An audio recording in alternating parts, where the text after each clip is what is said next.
मौजूदगी है देश की राजधानी के कैर डिपो में, जहां 15 तारीख को ये टमटम गाड़ियां जा रही हैं सरकार की गोद में। एक बड़ा माहौल आप देखने को मिल सकता है। किसी भी विकसित देश को देखिए, वहां बेरोजगारी पर लगातार प्रतिबंधताएं लगी रहती है। आप जहां देखेंगे, यहाँ एक बड़ा डिपो था जहां हजारों की संख्या में वो लोग जो राजधानी के नागरिकों को गंतव्य तक पहुंचाते थे, सुबह 5 बजे से रात को 12 बजे तक ये सर्विस लोगों ने 12 साल 15 साल यूज की है। आज वो सभी आप देख सकते हैं। एक ये बड़ा खेमा बेरोजगारी का, सरकार ने जहां 1000 करोड़ का बजट देकर पूरे भारत को चौंकाया दिल्ली ने, वही बेरोजगारी, आखिर ये लोग इन बसों को थमने के बाद कहां जाएंगे, कहां पहुंचेंगे, क्या सरकार ने व्यवस्था रखी है और व्यवस्था में क्या पायदान है। मैं उदाहरण के तौर पर आपको एक बात बता दूं, बीते दिनों रणबीर इलाहाबादिया एक यूट्यूबर ने गलत टिप्पणी कर पूरे उसने सुप्रीम कोर्ट ने उसका संज्ञान लिया और संज्ञान के बाद केवल रणबीर इलाहाबादिया ने अपने 288 लोगों का वादा देकर कि उनका कार्य और व्यापार प्रभावित हुआ, उसके बाद सुप्रीम कोर्ट ने उनके साथ न्याय की गुहार लगाकर बातें सुनी गई।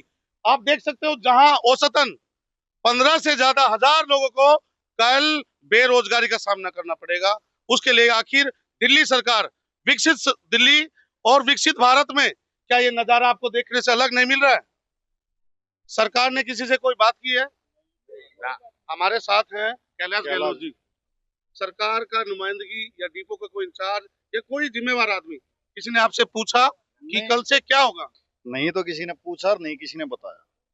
जो हालांकि आज की हमारी जो पार्टी है बीजेपी, बेरोजगार जनता पार्टी है जी, हमारी बस के 3 साल अभी बच्चे हुए हैं 15 साल कंप्लीट होने में। हाँ जी, अच्छा। ये वैलिड है 3 साल, ये चल सकती है ग्रामीण इलाकों में, हम बेरोजगारी से बच सकते हैं। पर ऐसा कदम सरकार उठाएगी नहीं जी, क्योंकि केजरीवाल सरकार का जो भी काम था जी, अब नई सरकार आते नया काम, नया पैसा, नई लूट, नए ठेकेदार, नए वेंडर, नए एम्प्लॉय। बिल्कुल बिल्कुल। आपका नाम दोस्त? मेरा नाम परवीन। पूरा नाम? परवीन। अच्छा, ये बताइए बसों का कितना समय बचा है? युवा कितने लोग हैं?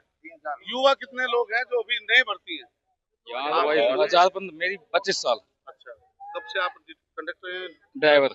अच्छा, 3 साल से। आपको कोई सूचना दी गई पहले से? कुछ भी सूचना ना दी है। सूचना दी है? नहीं, कुछ नहीं, कोई जानकारी ना कोई जानकारी नहीं।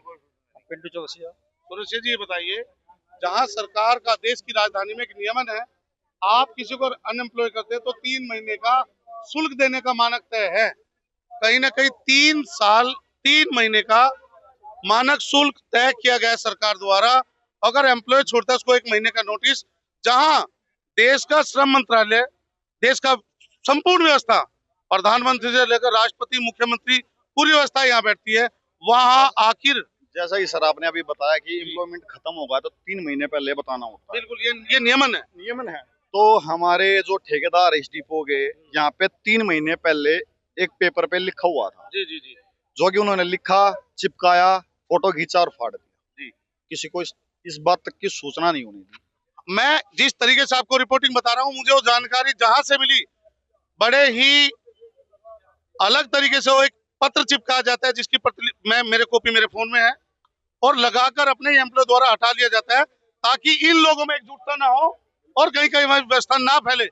संचार के आधुनिक दौर में जहां देश के प्रधानमंत्री डिजिटल इंडिया की बात करते हैं, विकसित भारत की बात करते हैं, वहां क्या इन बातों का कोई स्थान बचता है? क्या ये स्थिति आज देश को देखने को मिलनी चाहिए? दुर्भाग्य है, सौभाग्य है देश का? दुर्भाग्य है, यूं वहां रोड पे खड़ा, दुर्भाग्य है। बीजेपी ये कहती है कि एम्प्लॉयमेंट बढ़ाएंगे, ये करेंगे, वो करेंगे, कुछ नहीं। इससे अच्छा केजरीवाल सरकार है। देखो, कहीं ना कहीं बातें जहन में आई हैं, जहां सरकार ने उपेक्षा और सहयोग की जहां उम्मीद की थी, उसका पहला नतीजा आप देख सकते हैं। कहीं ना कहीं ये बात सत्य है और कथन है कि लोगों को गुमराह किया जा रहा है। चाहे बात 250 रुपए की हो, या आयुष्मान भारत की हो, या डिजिटल इंडिया की हो, हमें तो तस से मस और ऐसा एहसास हो रहा है कहीं ना कहीं कि पहली सरकारों से बदतर रिजल्ट इनका कहीं ना कहीं देखने को मिल रहा है। देखते रहिए, कैमरामैन सोनू के साथ संजीव, डिजिटल समाचार, दिल्ली।